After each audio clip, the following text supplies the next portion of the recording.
What If Naruto had the 10 tails part 4? Let's go. Team 7 now continues their mission as if nothing ever happened, though all of them are even a little bit wary of Naruto.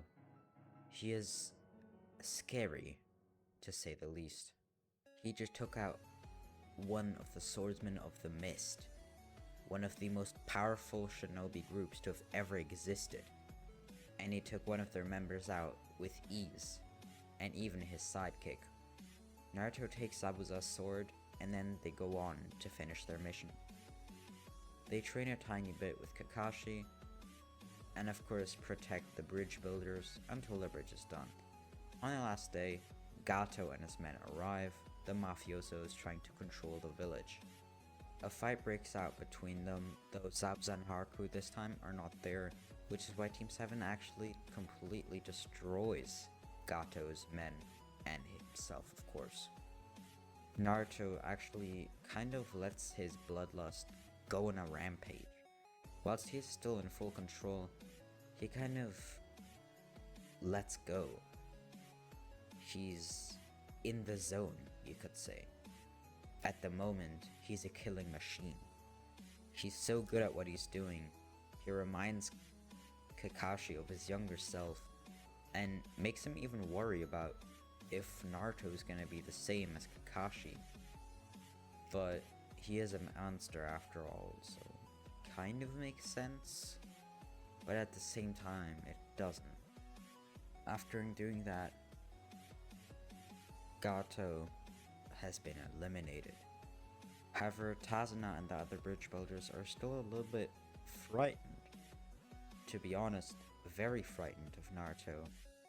However, since he did play a major role in saving them, and even defeated a major swordsman, they feel like they have an obligation and guilt trip themselves into calling the bridge that they just finished building the Great Naruto Bridge, as it was now going to be called that from this day on. Team 7 now goes back to the Hidden Leaf Village. Kakashi actually tells Team 7 about the Chunin exams earlier in this timeline, because Naruto has shown immense power, rivaling that of a Jonin's, and Sasuke and Sakura can work good in a team too, though of course Sakura being the weakest link, but that's for now. That may change in the future, who knows. And of course Sasuke does have the Sharingan, which will allow him to get much stronger, especially if he develops it correctly and learns how to use it properly. Team 7 now does some extra training to prepare themselves for the Chunin exams, and Hiruzen actually had to think about, well, allowing Naruto to participate in the Chunin exams. It would look bad, though again, he kind of had an obligation to, and a good reason too, as there was basically a law that said that every single person in the Leaf Village has the right to become a shinobi and to do all the necessary tests. By the way, this doesn't apply to like rogue shinobi or criminals, normal citizens, which Naruto is.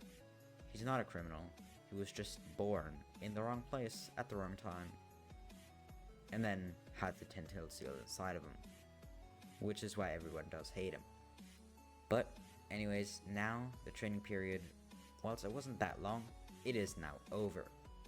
Some minor tests before the actual Chunin exams were put on the Genin, mostly now talking about Team 7, who are very new to this whole shinobi thing, so they just needed to know if they're actually prepared, and yes, they're definitely prepared. They all passed the tests best they could, as they were more of psychological tests rather than strength, but yes, they were passed flawlessly. So now the actual Chunin exams begin. Of course, the first thing being a genjutsu, but that's not actually part of the exam. That's just a pre-test, a prerequisite you could say, to actually enter the exam, and Naruto sees right through it. As with the Jubi's power, he's pretty good at sensing and making genjutsus. Almost as if he had a Sharingan. Anyways, the first test, which is the written exam, now begins. It's pretty easy as Team 7 does have the perseverance and mental power to stick around for the 10th question, as it doesn't matter if they got anything right. However, Naruto do having quite some knowledge and reading through a lot of scrolls, he gets right about 6 answers out of the 9 that he was given, which is really, really good. In comparison, Sasuke got about 7. Then, Anko, another Jonin, jumps through the window and introduces herself, tells everyone to gather at the Forest of Death, and then they finally begin the second exam. The second exam is of course the Forest of Death, where they have to get one team scroll, eliminating them. It's almost like a free-for-all battle, but in teams of 3, they're normal getting teams. Team 7 gets the scroll and gives it to Sasuke for him to carry around. When they run into the forest, they immediately go forward and then turn to the right at about a 45-degree angle diagonally. They thought that they should pick a route that's unpredictable for others, as a lot of people are going to go to the sides immediately or run straight forward, not something like they did, since it is basically not a good route, which is why no one will expect it. So it's a bad strategy, but since no one expects it, it's a good strategy, if that makes sense. Then Naruto uses about 3 of his shuriken and kunai and throws them around trees, picks them up with one hand and then teleports to the next one and throws the one after that. So you're basically in a constant state of teleportation, moving, and going around. He encircles the whole of Team 7 in less than a second at a 50-meter radius, which is insane speed. He also searches for enemies and of course attackers. He spots what looks like a weak team, and it is the Sound Team. Naruto tells his 2 teammates and they engage in a fight. Naruto, not having to worry about the scroll and while keeping it safe, Naruto goes in with his shuriken, throws the kunai as he uses the Flying Thunder God technique, and even uses a very powered down version of the Rasengan, because he doesn't want to hurt or even kill anyone, because that'll just kill his reputation even more, and he doesn't want that. It's already very bad. He's fighting for them even to barely accept him, so if anything were to happen on his part, it would be bad.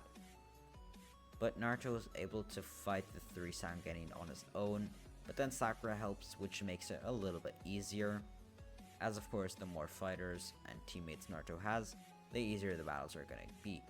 Sasuke stays in the back as he cares for keeping his scroll and actually winning this exam.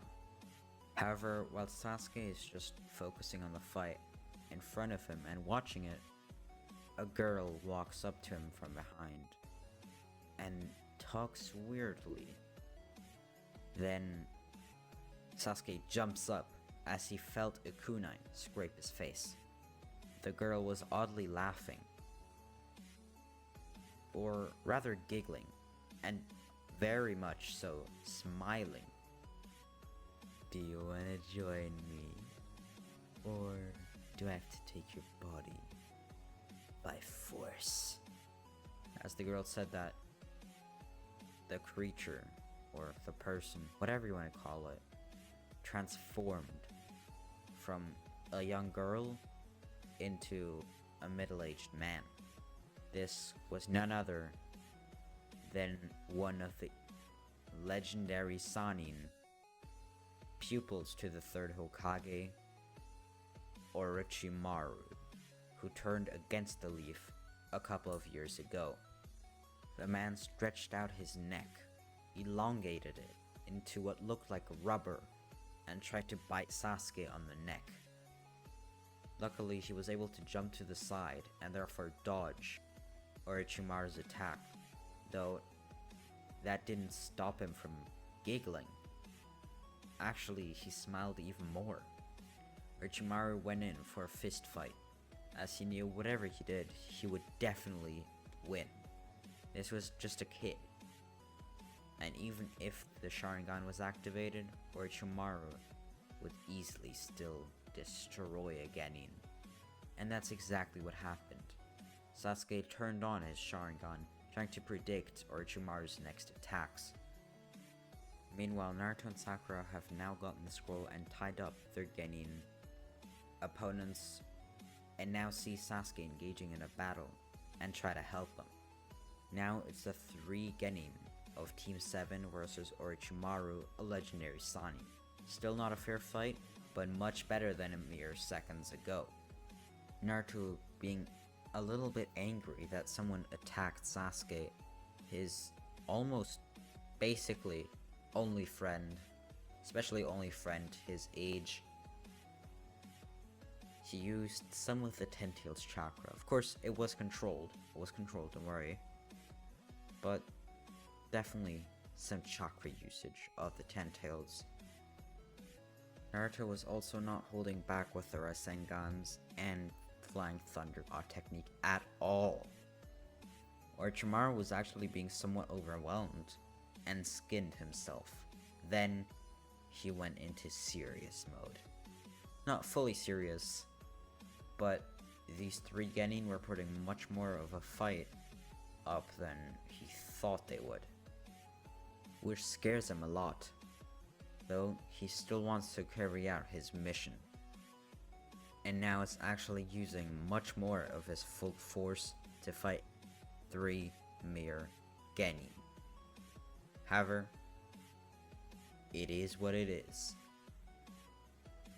Sasuke uses Sharingan, Sakura supports from the back, and Naruto spins around, speeds around with his Flying Thunder God, uses Rasengans, now has 2 Cloak Tails worth of 10 Tails chakra, sorry, not 9 Tails, 10 Tails chakra, and stuff is going down.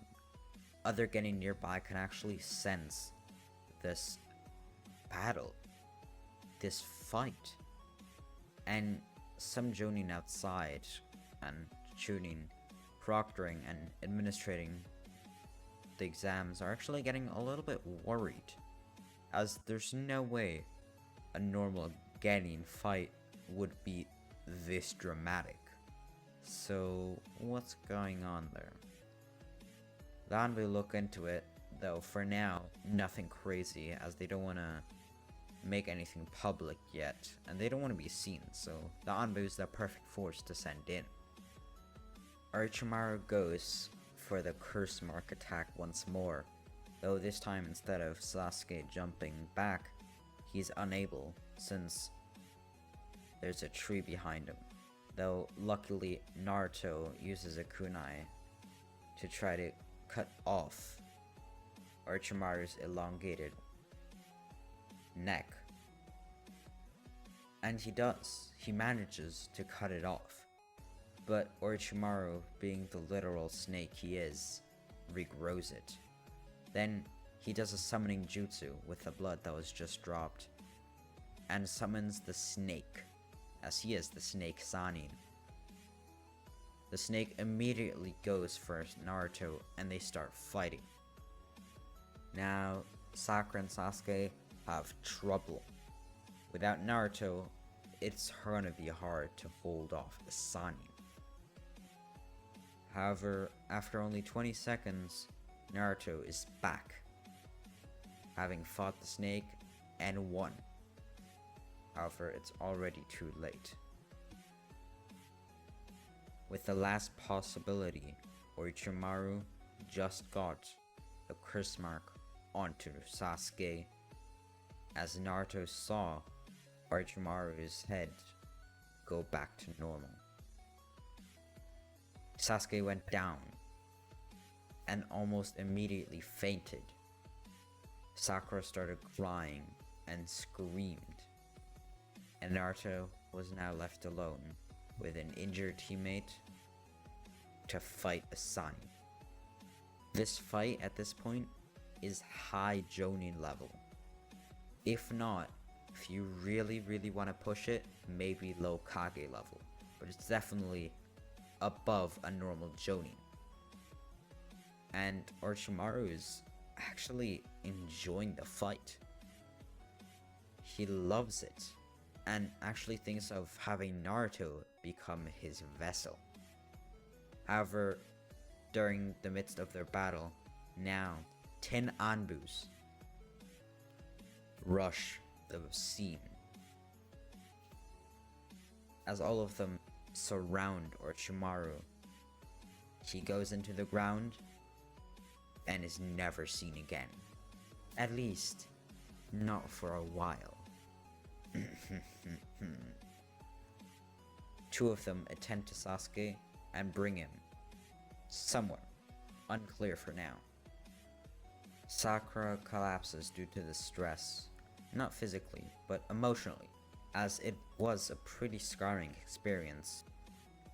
And Naruto, the tough fighter that he is able to bring the 2 scrolls that they got to the tower, therefore passing their team. With an injured and a passed out teammate, Naruto finishes for them, and therefore Team 7 still manages to just slimly pass the second exam. And they actually passed pretty quickly. They still passed on their first day of the exam, and there's 2 more days, so they will have a little more time to recover from this, though it'll likely take more than 2 days. So it won't be good. But that's going to be in the next part. I hope you enjoyed. Make sure to like, subscribe, and I'll see you in the next one. Peace.